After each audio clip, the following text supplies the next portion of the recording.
So again, welcome po sa GMA. So before we start, let's declare our covenant verse. Ating Luke 4:18-19. 1, 2, 3. The Spirit of the Lord is upon me, because He has anointed me to preach the gospel to the poor. He has sent me to heal the brokenhearted, to preach deliverance to the captives and recovery of sight to the blind, to set at liberty them that are bruised, and to preach the acceptable year of our Lord.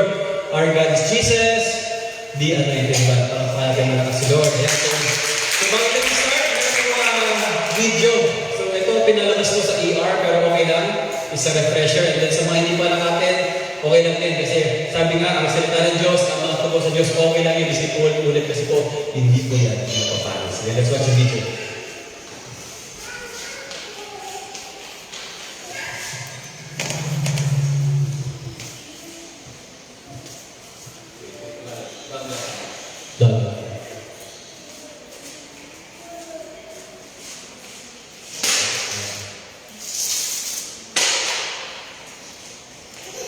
Wala.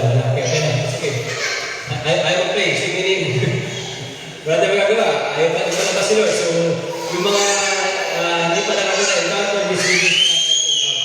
So, okay. So, huwag natin balikan na video. Balikan na natin yung buhay ko ni Ruth. Ang pinaka-word nakita ko sa buhay ni Ruth, bukod sa isang malaking letter C na Christ, ay isang another letter C na commitment.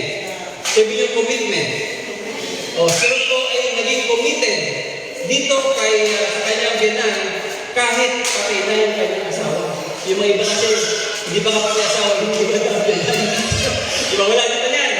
Pero si Ruth, kahit patay ng asawa niya, pumunta siya sa lugar, bumalik na yung binan niya. Bumalik na sa kanyang lugar, sa kanyang hometown, sa mga kasama niyang mga Jews.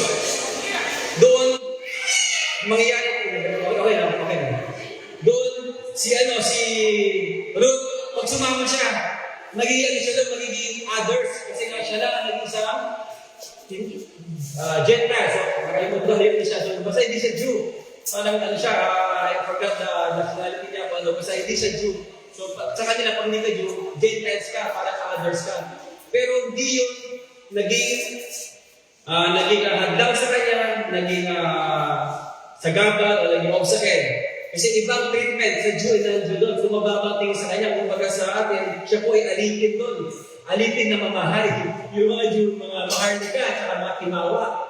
Alam niya, di ba? Yung sa natin, sibigan mo tuloy, may maharlika, may timawa, may alipin. Si Ruth, alipin na mamahal.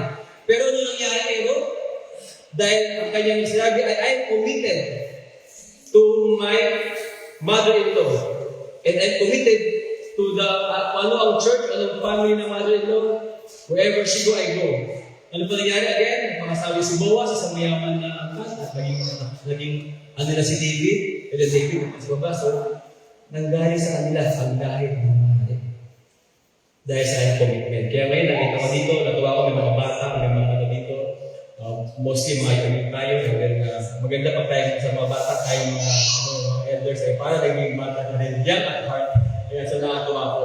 So, ang aking pinag-usapan natin ngayon, kaya ako binanggit timely, ang sabi na message ni Ruth, ay ang ating topic ngayon is commitment to your brethren and to your own local church. Ayan, so sabi brethren, sa iyong mga kapatiran, sa iyong brothers, sa iyong sisters, and then, tinan natin ang word, ang commitment, sabihin yung commitment. Ayan, meron pong dalawang explanation dyan. Number one, a promise to do or give something, to be loyal to someone or something, the attitude of someone who works hard to do or support something. Nakita yung attitude natin tinasan ko. So meaning, ito, di nag-inarte. Walang attitude na, ayoko, hindi. So, ang attitude niya is, sige, go ako nung go. Kumbaga, rude attitude. So, huwag tayong rude. Di ba sabi ko, pag tinanggap yung rude, ruthless. Huwag tayong ruthless attitude. Dapat rude attitude tayo.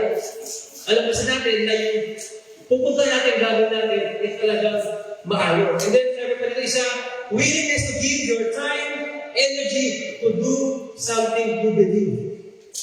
Ayan po, so willingness. So again, wala pong sa pilitan. So magandang puso ang loob. And then, pag tayo naniniwala sa bagay, sino dito mga, sino dito mga naniniwala kay Jesus sa kamay? Ayan, di ba nakakuha? Lahat po tayo naniniwala kay Jesus. Kasi kung di tayo naniniwala kay Jesus, hindi tayo pumunta dito. Di ba? Kung naniniwala kayo sa akin na wala, kung Jesus na tayo naniniwala kasi He's the King of Kings, Lord of Lords. Okay, so next time.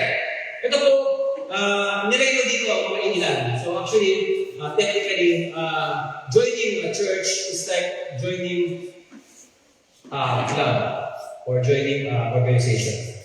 Pero maliliit pa. Di siya club, di siya organization. It's a family. Say mo family. Family. Ako po ay maraming kasalihan. Yung kabataan ko, ay ako po ay member ng isang fraternity. Hindi ko nga binabanggit kasi baka mataas. Meron kaming special handshake. Ako po ay member ng Eagles. Ang Eagles po ay hindi fraternity o isa group. Yan, yung mga Eagles dito, mga kuya. May special handshake din kami. Meron kaming special treatment. At naalala ko sa dati ng fraternity, meron kaming tawag doon na parang tenets. Parang yung mga kanilang mga law. Ayan, may sarili ko po sila. Isa lang natandaan na yung treat others as you want other to treat you. Ayan, so yung mga nanonood, so yes, sa inyo mga bro. So tayo din po, meron tayong, hindi po ito tenets, ito po yung mga do's. Sabi nyo do's. Do a deer, a female deer. Sabi sa'yo, do. Ito ay do yun, do. So do. Number 1. Again, ito po ay hindi po galing sa akin. Ito po ay galing po sa Bible. Kaya nakalagay doon, they love one another. Basahin ulit. That is the 1 Peter 1:2. Lahat po. Now that you have purified yourself by obeying the truth, so that you have sincere love for each other, love one another deeply from the heart. Pwede ba sabihin mo sa kaliwat na I love you? Sige, sabihin mo. Sabihin mo, I love you. I love you. I love you. Huwag lang nila sa puso. Kailangan galing sa puso. Hindi ko kailangan magsabi ng I love you. Lalo pag galing sa puso, lalo sa church ka. Huwag mo sabihin pag sa ibang lugar. Pag nasing ka, naglalahirap yan. Okay. Church, love is God. Love is everything. So if you have love, you can have everything. You can fix everything. So kaya, ang pinaka-number 1 is love one another. So, kung sana, kung love sana ng presidente ng Iran, si Donald Trump, sana, hindi mo na sa gasolina ngayon. Kaso, walang love pa ngayon. So, pag-pray tayo ng mag-love. Hindi love love. Nagliyap kung tumaas. Okay, so back tayo next time. Number 2, they comfort one another. 1 Thessalonians 5:11, basahin natin, therefore, encourage one another and build each other up just as in fact you are doing. So tayo po, sabi yung family. Family po tayo.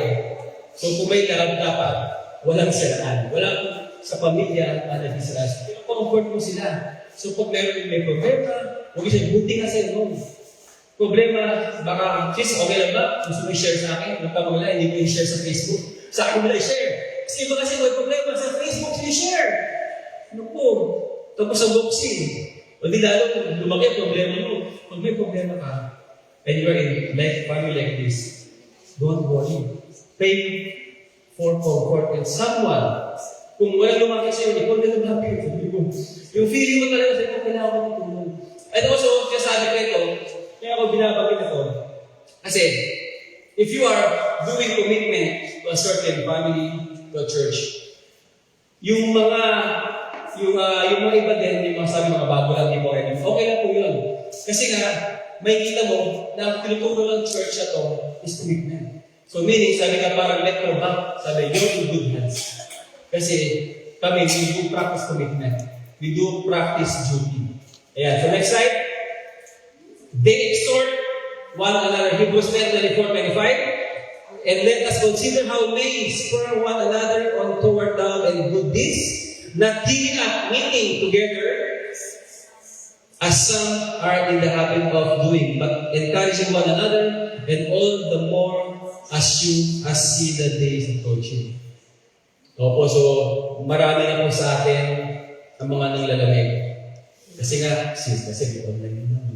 Hindi ko, I don't discourage online. So online, pwede naman online pag talagang Meron dito, may iba, meron dito minsan talagang, ano siya, may sakit, pero okay po yun.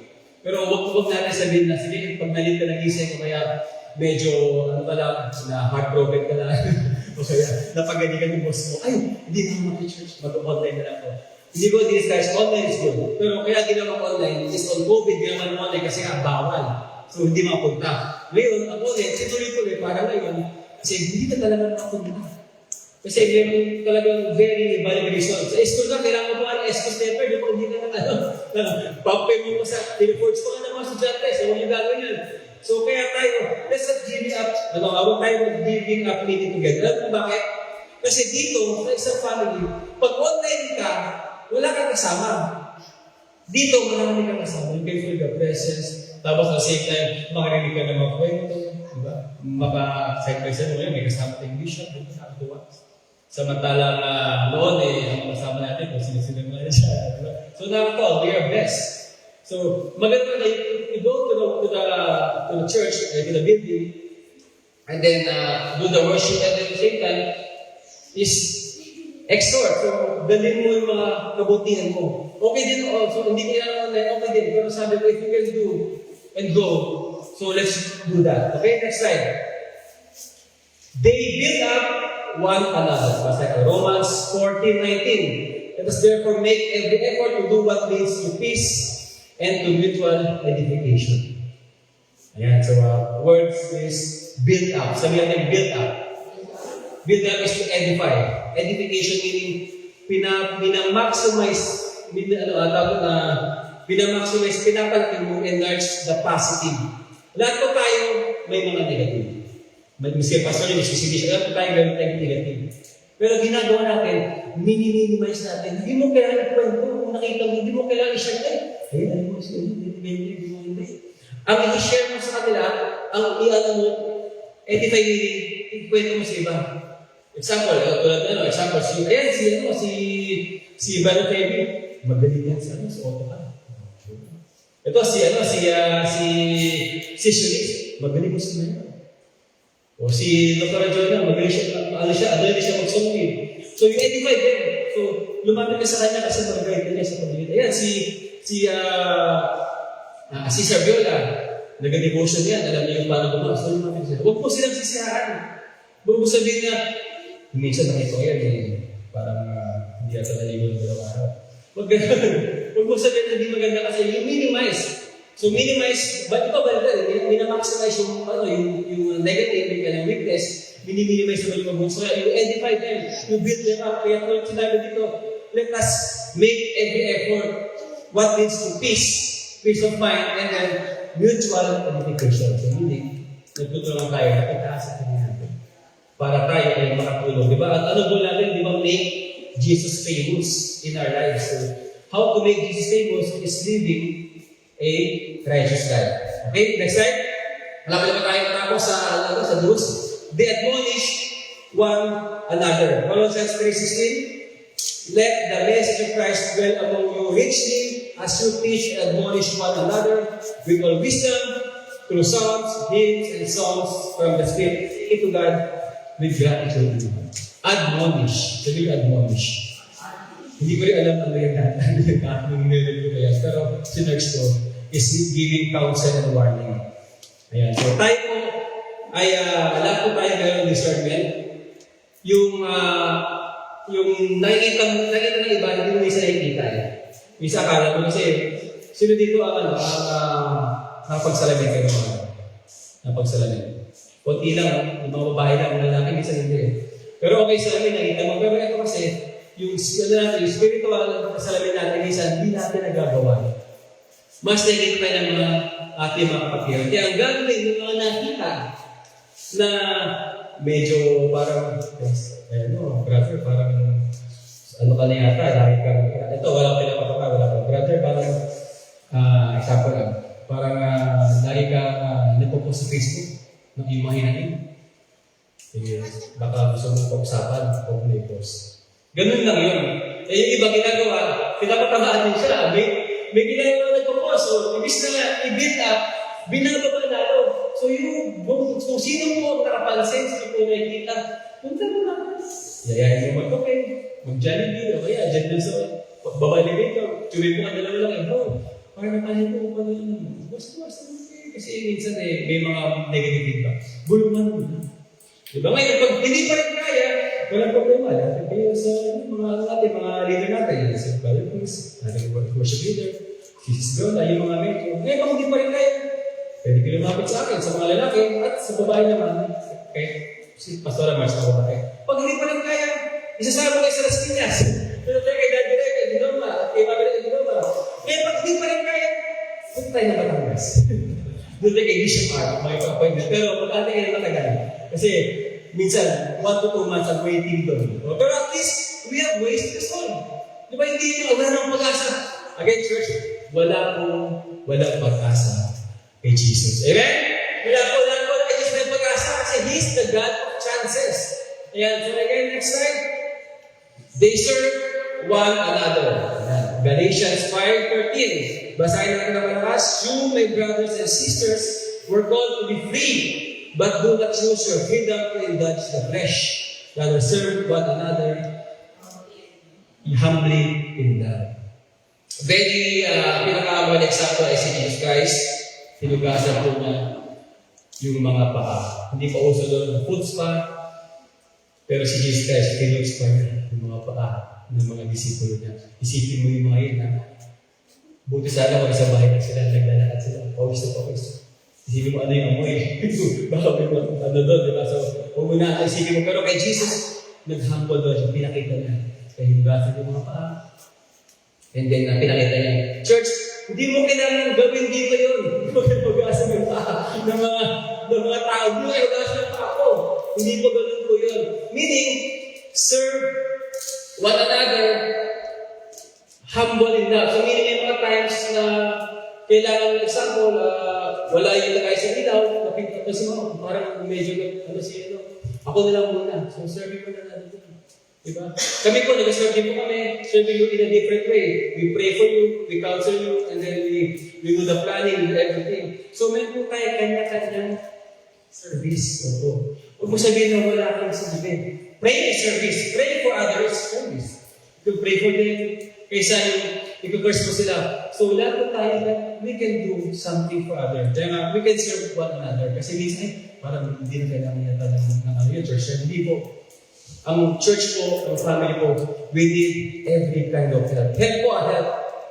Tulong. Hindi po kaguluhan. Ang kailangan is tulong. Malalaman yan once you go deeper in Christ. Next slide. Ayan, number 7. They forgive one another. Ephesians 4:32. Be kind and compassionate to one another. Forgive each other just as Christ forgave you. Ayan po ang pinakamahirap. Madaling sabihin, pero pinakamahirap gawin. Pero pagkasama mo, di ba sabi nga, di ba, nothing impossible. Kaya tuwing magpapatawad ka, dapat kasama mo si Lord. Mag-ibang Lord na kasama mo. Kasi, tayo hindi ng tawad eh. Di ba sabi nga yun sa the Lord's Prayer, di ba? Patawarin mo kami sa aming mga sala. Tulad ng pagpapatawad namin sa mga nagkakasala sa amin. If you cannot forgive those who sin against you, mahirapan ka din patawarin mo. Sabi niya, Daddy Chris, paano mo naman kung meron pa siya kasalanan sa akin? Naisip ko lang, sabi ko, pag galit ka na sa tao, may kasalanan sa inyo. Tatawarin mo na lang. Ganun na special. Malalaman mo eh. Pag medyo parang misiwa siya ginawa siya, parang pinag-ubilit ka sa kanya, disappointed ka. Parang may kasalanan siya sa'yo. So, kailangan mo siya patawarin. And then, pag di mo kaya, pray for it. So yun, so kailangan mo na kasama sa Kristo. Again, sabihin nyo, forgive. Forgive. Ayan. So, number 8, they submit to one another. 1 Peter 5:5. In the same way you are younger, submit yourselves to your elders. All of you, clothe yourself in humility toward one another because God opposes proud but shows favor to the humble. Ayan po. Sa mga kabataan po, ang ating mga magulang, ating mga tito, tita, alam niyo yun, pag ang ginagawa nila ay kapusinan, kailangan natin mag-submit sa kanila. Mga estudyante, sa teacher, sa principal. Ang mga nag-work sa mga boss. Sa ating mga negosyo, sa ating mga clients. Diba? Tayo bilang isang mamayan sa isang bansa, Pilipinas, pwede mag-submit sa government. At sa pagdating sa simbahan, pwede mag-submit sa ating church. Diba? Kung anong binaba, actually, hindi kami nagbaba ng invento lang namin. So, technically, may hierarchy tayo. So, from Bishop Art Gonzalez to Daddy Ray Cadiloma, hanggang sa akin, binagawa ko sa inyo yan. So, wala po in-invento. So, lahat po yan galing po sa taas. And then, again, sinabi, si Lord shows favor to the humble. Kailangan magpaubos tayo kay Lord. Sa Tagalog, ubusin mo yung habang mo. Ubusin mo yung galing mo. Ubusin mo yung mga tabong alam mo. Ubusin mo lahat yan. Ibigay mo. So, ba't kailangan ubos? Kasi ito, ubos na. Para ito, ubos na. Si Lord, magpalalagay mga naman ito. At ito, umaapaw, tuloy sa buhay. Amen? Amen, di ba? Ganun po yun. Kaya dapat tayo maging humble. Magsabit tayo sa ating leaders, magsabit tayo sa ating pastor. Malalaman nyo naman yan. Kasi minsan sabi, hindi. Mali ka na ito ni pastor para mali yan. Si Lord ang bahala sa kanya. Tuloy na kayo kasi hindi nyo masalanan yan. Para tayo sa military, di ba? Yung pag ginawa ng chain of command, yung ginawa ng sundalo minsan, utos yun eh. Pero dadami siya. Pero hindi pa ako instruction. Siguro hindi pa tayo. And discernment na I encourage everyone to read their Bible. Kasi sa Bible, ito magpo-correct sa atin. Magsabi na tama ito, ituloy mo lang. Kasi minsan, pag di mo lang ang Bible, and then may times na iba na pala yung leading ng church o ng pastor. So, nangyari, parehas ka naliligaw. Tupang ligaw na yung So, next slide, number 9. And finally, pray, have compassion, be kindly affectionate to one another, and bear one another burden. Amen? So, again, pray, have compassion, maging maawain tayo. Magkaroon kayo ng awa. Hindi po sa awa na walang makain, kasi yung awa na malayo sila kay Lord. Yung awa na sobrang sila sa kamunduhan. So, paano yan? Hindi po natin, again, sabi ko, napag-usapan ng ibig niya ng Bishop, hindi natin kailangan pumunta sa isang lugar, sa isang basta. Yung classmate mo na lang eh. Tuwa nga ako kay Sister Liz, sinama yung mga kanyang mga fan club yan, kanyang mga kaibigan. Yan. So, ang nasama na si Liz, ito, hindi sa lang 4 na yata. Si Ezekiel pa nagsama, di ba? So, nagsama sila mga kabataan. Hindi ko i-discourage. Sabi, natuwa lang ako na they are being compassion. Naawa siya. Di ba? Sabi na, sige, kaysa mag-Roblox ka, sa mga kalalagay naman, mag-scatter. Dito, walang scatter dito. Binubuo tayo sa mag-scatter. Scatter na, may scatter na talaga. Pero yung mga kaibigan mo, sabi nga, mga kamag-anak mo, pati kaaway mo, dali mo dito para i-bless si Lord, para magbatiin na kayo. Kasi kadalasan yung mga pinagawa yung pera, para makabayad yung utang sa iyo. Kasi pag bigas siya niya, makabayad sa iyo. Win-win kayo. So, and then, be kind, affectionate, and then bear another's burden. So, yung burden na yan, again, is para sa akin kanina, one-on-one lang, hindi na kailangan i-social media whatever. Alamin mo lang, huwag ipagsigawan. And then, maayos siya sa prayer, yung counseling, and then, syempre, gagawa kayo ng mga hakbang. Para ganito, mga boost natin. Kung meron pa yung boost, next, meron pa tayong mga donuts. So, hindi po ito Dunkin. Dunkin Donuts. Sabi nga sa commercial, do not buy. Sabi sa, naalala ko yung commercial sa Cebu, do not buy. So, again, meron tayong elected number 1, they do not condemn or criticize each other. Ayan, so, sa Romans 14:13, therefore, let us stop passing judgment to one another, instead make up your mind not to put any stumbling block or obstacle in the way of a brother and sister. So, huwag tayong maging judgment. Sabi mo sa kailangan mo, huwag kang judgment. Unless judge ka, okay, siguro, sino bang judge dito? May judge na dito, wala naman siguro. So, judge lang may karapatan mag-judge, pero hindi sa buhay kailangan sa court niya.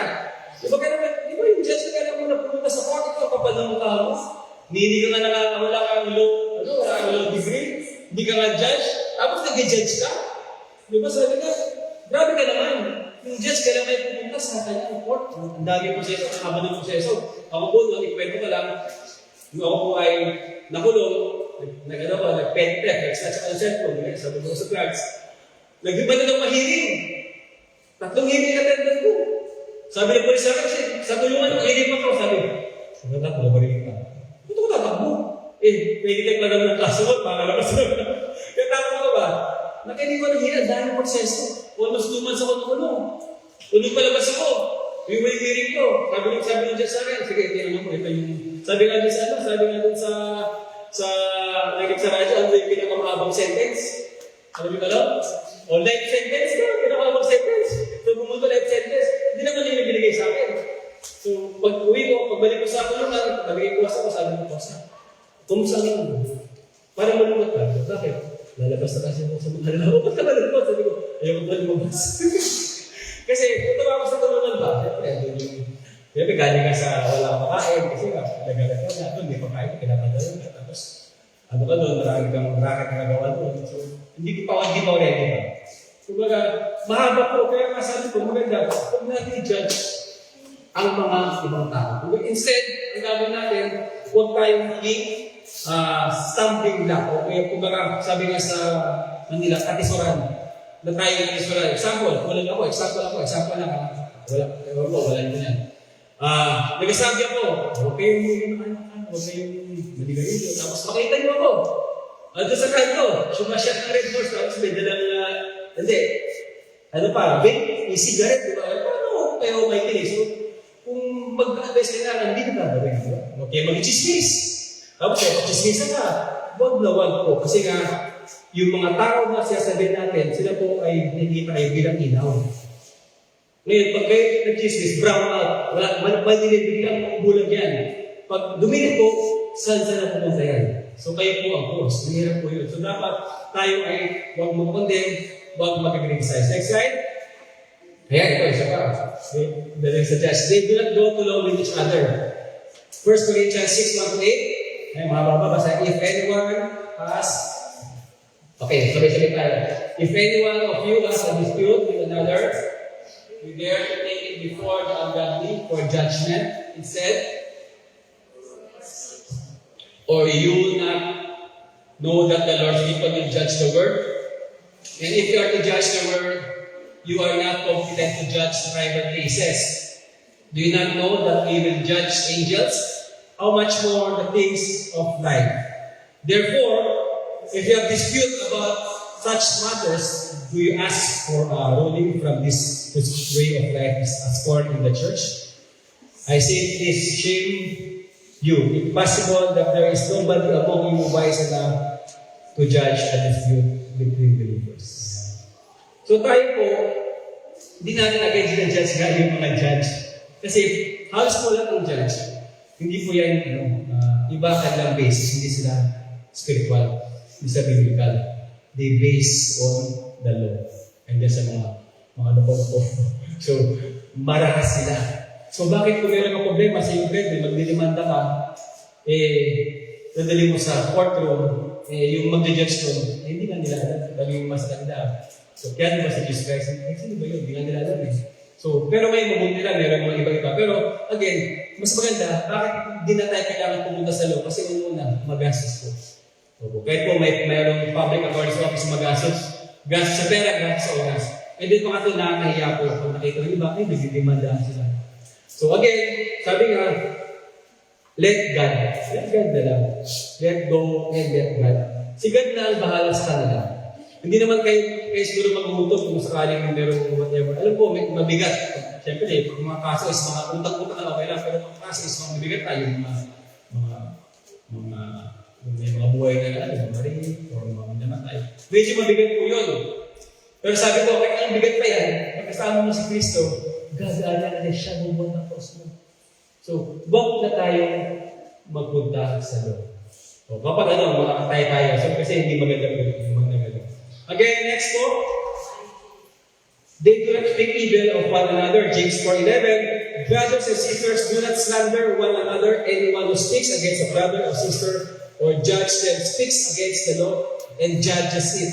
When you judge the law, you are not keeping it but seek for judgment. And for the sabi kanina, huwag tayong slander. Huwag tayong siraan ang isa't isa. Kasi tayo kayo family.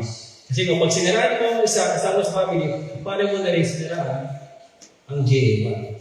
And then take note, ang JA1 po, tulad po ng church po ni Bishop Adil po, Church of God, is denomination. Marami po sila.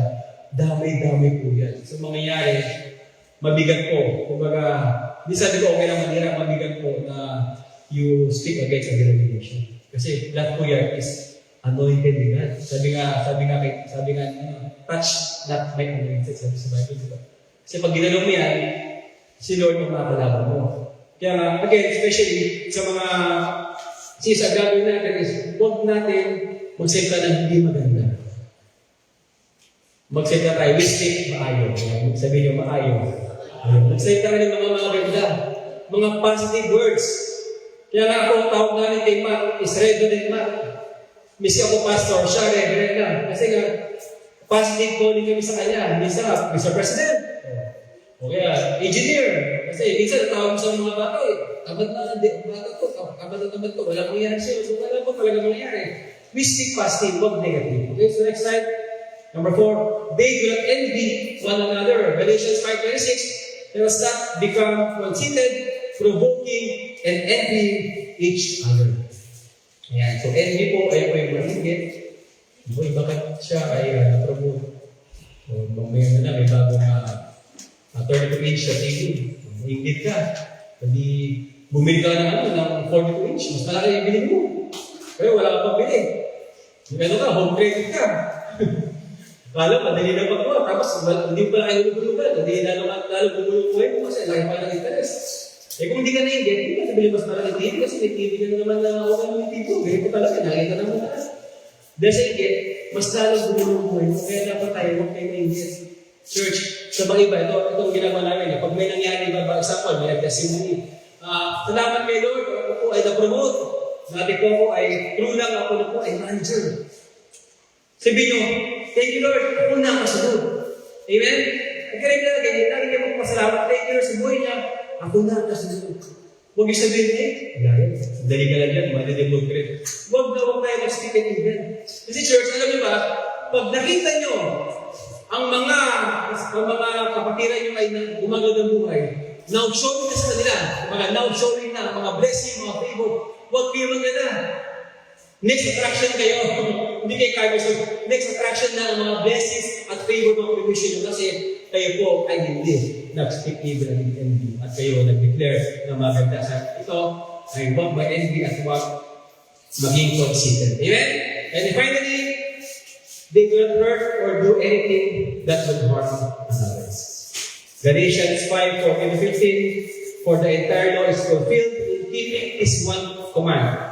Again, magsimula tayo sa love, and we end is with love. Basahin natin lang sabay-sabay with love. Love your neighbor, for the entire law is fulfilled in keeping this one command. Love your neighbor as yourself. If you fight only for each other, watch out or you will be destroyed by each other.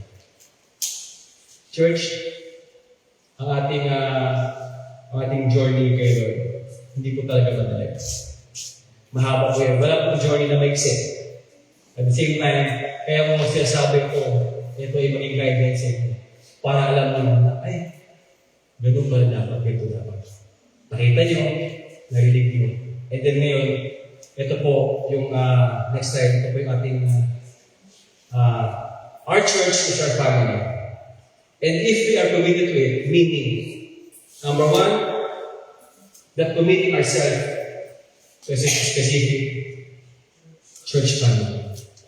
Diba? Pag sabi nga committing, may commitment. Diba? Commitment. Sabi nga, spell commitment. Mahaba. Duty na lang.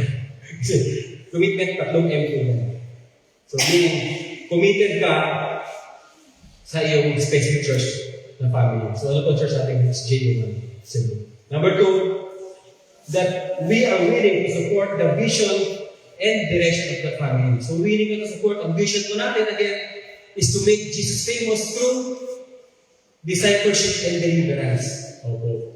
Yes, andyan po yung evangelist, pero more on discipleship tayo. Kaya sabi ko, palakasin yung sarili nyo para makapag-disciple. Kasi pag mahina kayo, hindi kayo mapag-disciple. Kasi kung yan, kayo pa magiging disciple, pabigat. Hindi pabigat yung baga. Meron pa magdadala sa inyo. Ang gusto nga natin, kayo po ang magpapalakasin. Kaya ang ginagawa natin, nagpapalakasan tayo. And then, ang direction natin, siyempre, yung pinaka-Great Commission is yung Matthew 28:19-20. Yung go and make disciple for nation, baptizing them in the name of the Father and Son and Holy Spirit. Diba? And then, sabi na doon, na teach them the commands for the left, they go where, and then sa dulo is, I will be with you until the eternity. Kapag ginagawa natin yun. And then next time, number 3, that we are willing to come under the authority in that family. Yeah, so willing tayo dapat. Kasi nga po, bago kami nalagay dito, bilang yung senior pastor, bilang yung dad is, kami din po ay nagsako sa authority na iba.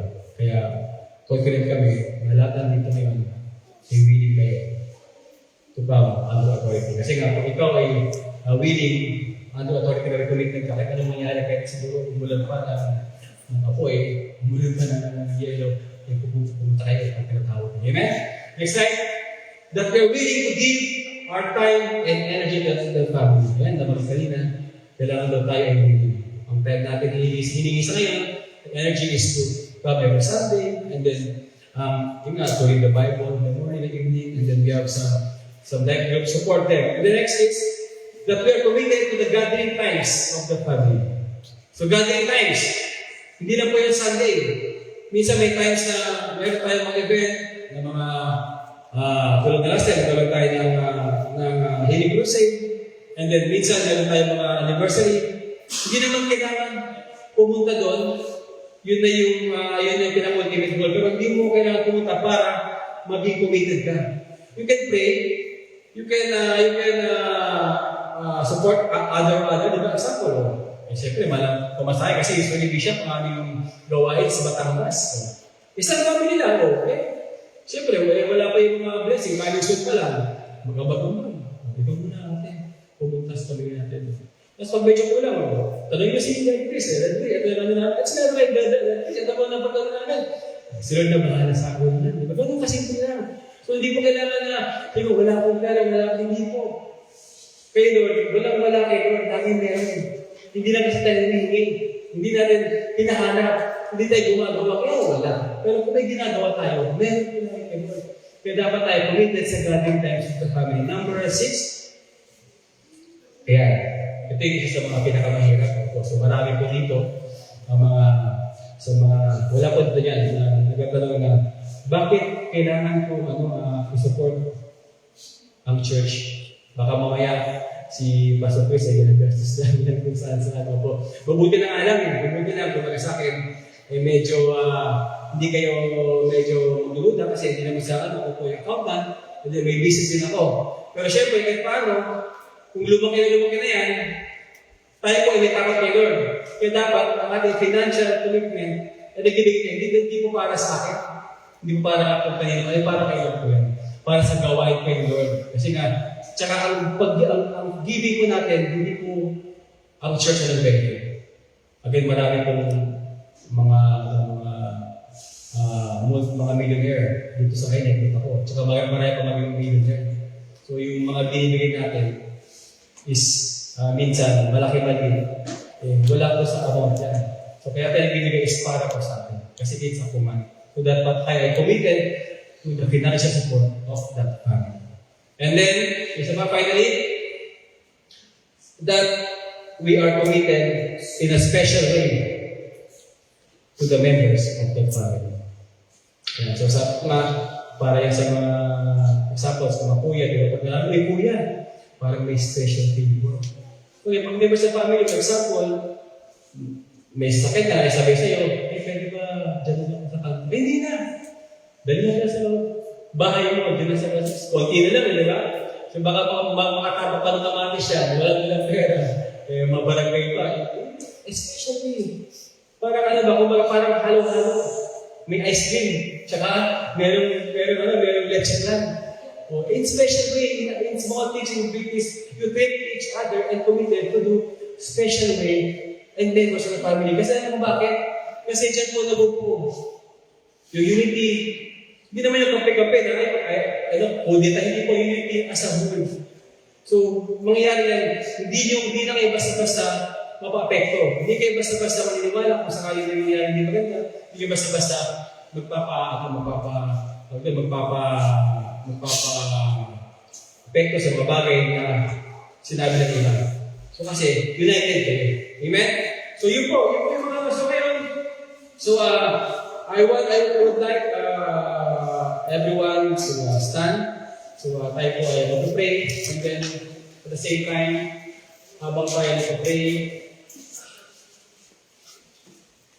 ayan, so habang tayo nag-pray, so I would like to invite for this time. When we talk about commitment, so I want to invite everyone dito, especially yung mga sa support group, yung mga delegato ni Lord. So, I invite everyone na pwede kayong maglasonahan, you know who you are, yung mga nasa worship team, yung mga nasa media. And so, we will have, pag-pray namin kayo ngayon, so ito na kayo natin. Lahat po. And then, yung mga iba naman, na nandito, na hindi pa, yes, we want to invite you to go in front. Yes, hindi po ito, wala po ito, special treatment lahat po na willing to commit themselves. So J1 family, willing to commit themselves to serve. At patuloy na gawin nila, sige, go in front. Sige, ito kayo. Patuloy kayo po dito sa pagkalas sa dito. Ayan, so, ayan, again. Sige, wala po yan. Sige po, wala po pinipili eh. Miski kayo hindi pa nag-serve, tayo po ay invited to go in front. Ayan. Kasi po, this time, bago kayo, meron tayo ang special anointing oil. Ayan, anointing oil. From the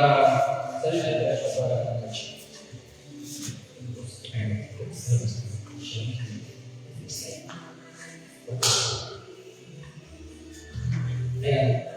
So before we will anoint you with oil. Ito po ang natin. Ito galing pa sa Israel. Ito po, so galing ito sa isang mission ko na malapit sa atin. They went to Israel last year sa Feast of the Tabernacle. They gave me this. Wala po sa lugar niya kahit saan pa basta nasabi ko ito sa Israel. Meaning anointing. Ako ito it is a symbol ng kayamanan. Kung ikaw ay may oil, ikaw ay mayaman. Ang oil din po ay nagbibigay sa atin na nag-flow. So mamaya, pag-part ko sa inyo ng oil, tanggapin nyo lang po at mag-flow sa inyo ang favor ni Lord ang gano'n. Bago naman mag-anointing oils, pwede ba yung mga saunahan? Sabay-sabay natin. Let's commit ourselves to the Jesus Reverend Church. Sa inyo pangalan mo ay Christopher Renal Pasik, is committing myself to see you once in our family. For our mission, the election of the once in our family. We will allow ourselves to the family. We will give our time and energy to the family. Committed to the time to take once in our family. Committed to the rest of our take once in our family. Committed in a special way the members of take once in our family. We need to bear the burdens of J1.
Tayo ko kayo lahat o hindi? Ito muna kayo sila. So bago tayo mag-iwalay sa I just want to, Bishop, kailan po ba? To call our Bishop Alvin. Pamilya natin siya, sa para siyang tito. So, tito, Bishop Alvin to give a closing remark and then also mag-closing prayer. Palapakan natin.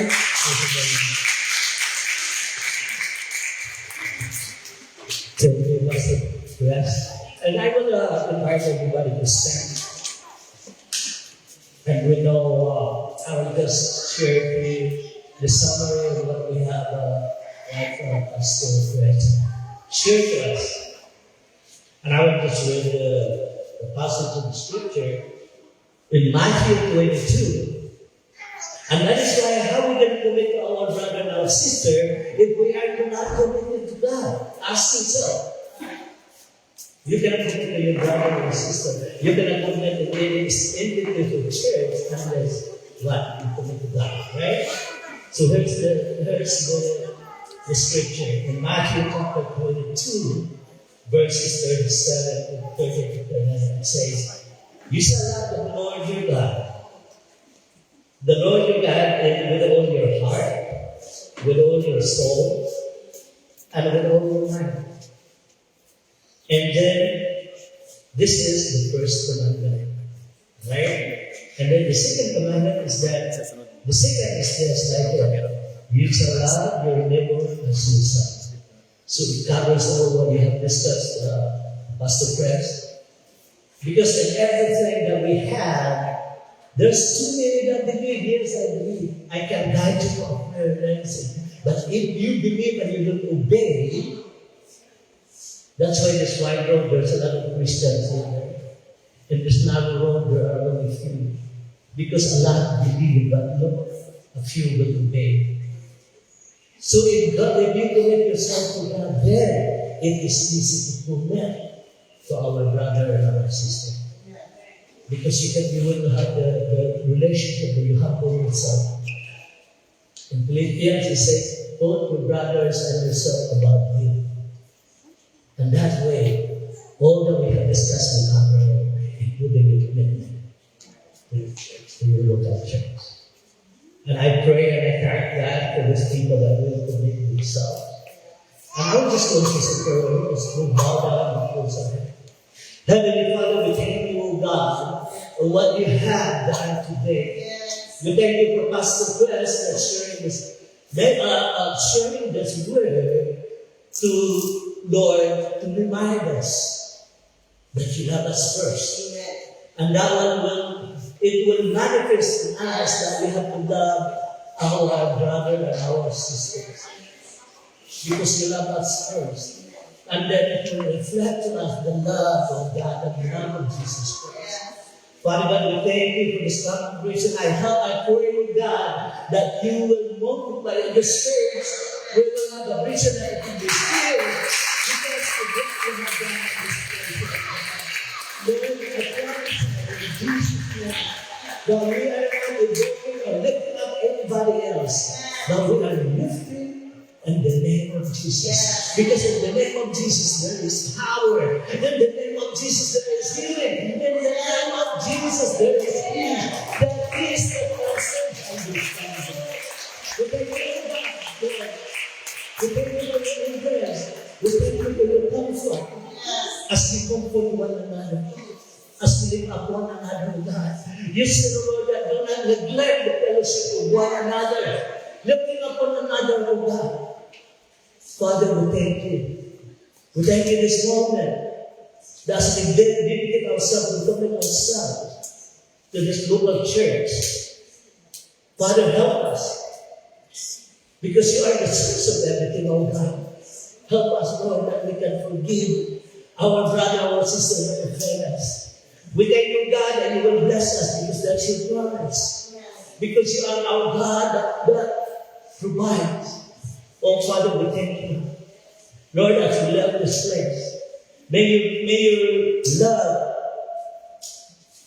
and your anointing and the fellowship of the Holy Spirit will be upon us and everyone. We just want to thank you and praise you. In Jesus' name we pray, and the congregation says, Amen.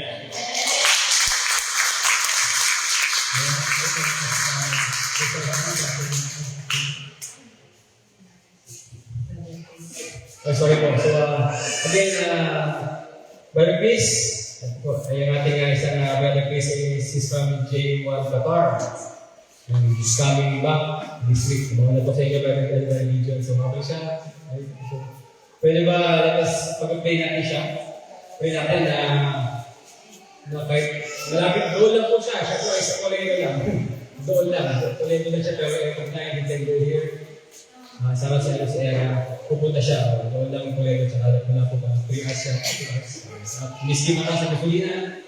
Siya po ay tumutuloy-tuloy pa yung pumunta kasi ang kaya sa kaya ay kaya medyo kayo po din. So, let us get your hand condition. Kayo po magsama ng mas kaibigan. Please, Okay, let us read and pray that if we know and we believe that there is power in prayer. Heavenly Father, we look at you, my brother. Hallelujah. Lord, we lift him up, and Lord, that we have to have given to him the mission, oh Lord. Lord, Father, you know, oh God, Lord, it is that you will be with him until the end of time. And Father, right now, Lord, we invoke, oh Father, your protection, your anointing upon this family, oh God. I pray that you will continue to bless them, oh God, and bless them is abundant, oh Father, and most of all, oh God, that they will continue to reach out and touch people's lives, and that through the power of the Holy Spirit, that obedience, oh Lord, and there is anointing. And Father, we thank you. Continue to protect them, and Lord, make their needs. In Jesus' name, amen.